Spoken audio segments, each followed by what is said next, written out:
بسم اللہ الرحمن الرحیم لی خمسۃ نطفی بہا حر الوباء الحاطمہ المصطفیٰ والمرتضیٰ وبناہم وسید 1 مئی 2026 کو ایک مناظرہ ہوا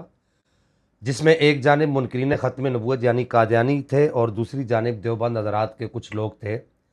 قادیانیوں نے اپنی طرف سے دلائل دیتے ہوئے جن چیزوں کو پیش کیا ان میں سے ایک چیز جو ہے مولوی قاسم نانوتوی صاحب کی جو ایک عبارت ہے تحذیر الناس عن اثر ابن عباس، وہ بار بار اس کو پیش کرتے رہے اور ان دیوبند حضرات سے یہ پوچھتے رہے، یہ جو نبی پاک علیہ الصلوۃ والسلام کی ختم نبوت پر یہ جو حملہ کیا ہے تحذیر الناس میں،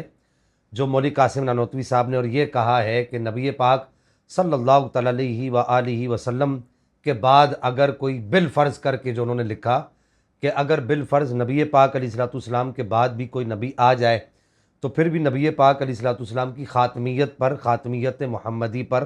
کوئی اثر نہیں پڑتا۔ اب یہاں پر میں آپ حضرات کی توجہ اس جانب دلانا چاہتا ہوں کہ وہ ایک جانب سے جو قادیانی ہیں وہ بار بار اس عبارت کو پڑھ رہے تھے اور بار بار اس عبارت کو پڑھ کر جو ہے ان سے پوچھ رہے تھے کہ بھائی یہ جو عبارت ہے اس کا پھر کیا جواب ہوگا۔ دیوبند حضرات کے پاس اس کا کوئی بھی جواب نہیں تھا۔ میں اس جانب گفتگو نہیں کر رہا کہ انہوں نے اپنی جانب سے جو دلائل دیے دیوبند حضرات نے، اس پر میری گفتگو نہیں ہے، لیکن میں یہاں پر آپ تمامی احباب کو جو سننے والے لوگ ہیں ان کو توجہ یہ دلانا چاہتا ہوں اور اس بات کو باور کروانا چاہتا ہوں کہ یہ دیکھیے کہ یہ جو کتاب ہے جو قاسم نانوتوی صاحب کی، اس میں ایک جگہ نہیں بلکہ 2 جگہ نہیں بلکہ 3 جگہ پر نبی پاک صلی اللہ تعالی علیہ وآلہ وسلم کی ختم نبوت پر حملہ کی، اور ایک جگہ تو جو عبارت میں نے پڑھی اس طریقے سے لکھا کہ جو میں نے پہلے پڑھی عبارت کہ اگر بالفرض بعد نبی پاک صلی اللہ علیہ وسلم کے بعد بھی اگر کوئی نبی آ جائے تو آپ صلی اللہ تعالی علیہ وآلہ وسلم کی خاتمیت پر کوئی اثر نہیں پڑتا۔ تو اب یہاں پر سوچنے کی بات یہ ہے، کچھ اس کے پہلو ایسے ہیں جن کو آپ احباب تک پہنچانا مقصود ہے کہ سب سے پہلی بات یہ کہ یہ جو کتاب لکھی گئی ہے تحذیر الناس عن اثر ابن عباس، تو یہ کتاب اثر ابن عباس کے جو ہے وہ انہوں نے تحفظ میں لکھی ہے۔ تو یہاں پر میں کہنا یہ چاہوں گا کہ اثر ابن عباس ایک ظنی اثر ہے، یعنی کہ ایک غیر یقینی اثر ہے۔ اس غیر یقینی اثر کو کیا ضرورت تھی کہ اس اثر کو ڈیفینڈ کیا جاتا اور کیا ضرورت تھی کہ اس کا دفاع کیا جاتا، چاہے جائے کہ اس کا دفاع ایسے قطعی دلائل کے مقابلے میں کیا گیا کہ دیکھیے نا، یہ قاعدہ ہے، قانون ہے کہ ایک طرف ظنی ہو اور ایک طرف قطعی ہو، یعنی ایک طرف یقینی بات ہو اور ایک طرف غیر یقینی بات ہو، تو یقینی بات کو لے لیا جاتا ہے اور غیر یقینی بات کو رد کر دیا جاتا ہے، مسترد کر دیا جاتا ہے یا اس کی تردید کر دی جاتی ہے۔ تو اس کو علماء کی بولی میں یہ کہا جاتا ہے کہ جب قطعی کے مقابلے میں ظنی آ جائے تو پھر قطعی کو فوقیت دی جاتی ہے، ظنی کو فوقیت نہیں دی جاتی، اور نہ ظنی کے بارے میں اتنے کلابے ہانپے جاتے ہیں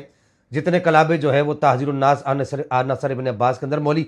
قاسم نانوتوی صاحب نے جو ہے وہ تحذیر الناس کے اندر وہ کلابے انہوں نے ہانپے ہیں۔ تو اب یہ بنیادی جو قاعدہ ہے، اس قاعدے کے خلاف بھی یہ کتاب ہے کہ قطعی جتنے قطعی دلائل ہیں، کہ جیسے مثال کے طور پر قرآن مجید الفرقان الحمید میں کہا گیا، مشہور جو آیت ہے جو ختم نبوت کے باب میں پڑھی جاتی ہے، ما کان محمد ابا احد من رجالکم ولکن رسول اللہ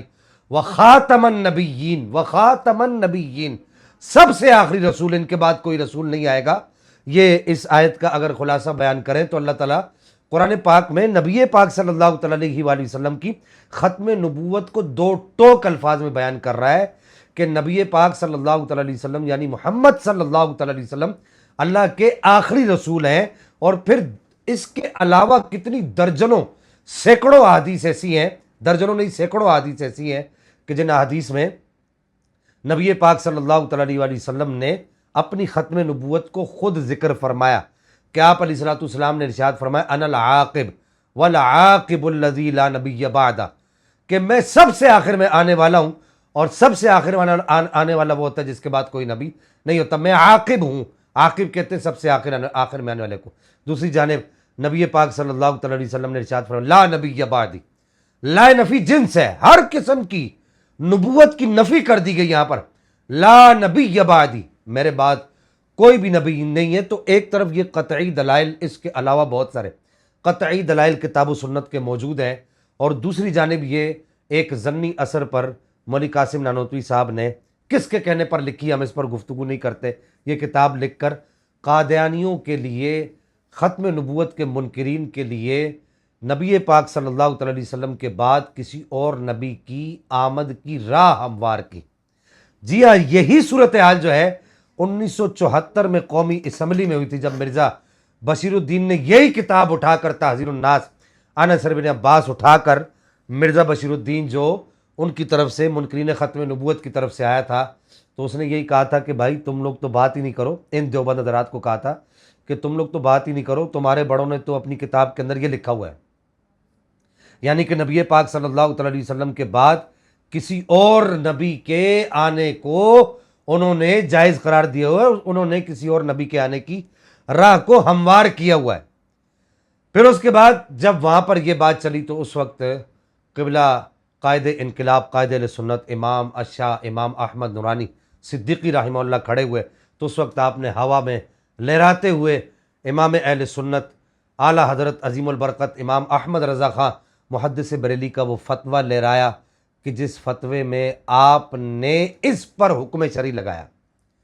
اس عبارت پر آپ نے حکم شرعی لگایا، اور حکم شرعی لگا کر آپ نے کہا کہ یہ عبارت جو ہے اہلیان اسلام کے نزدیک،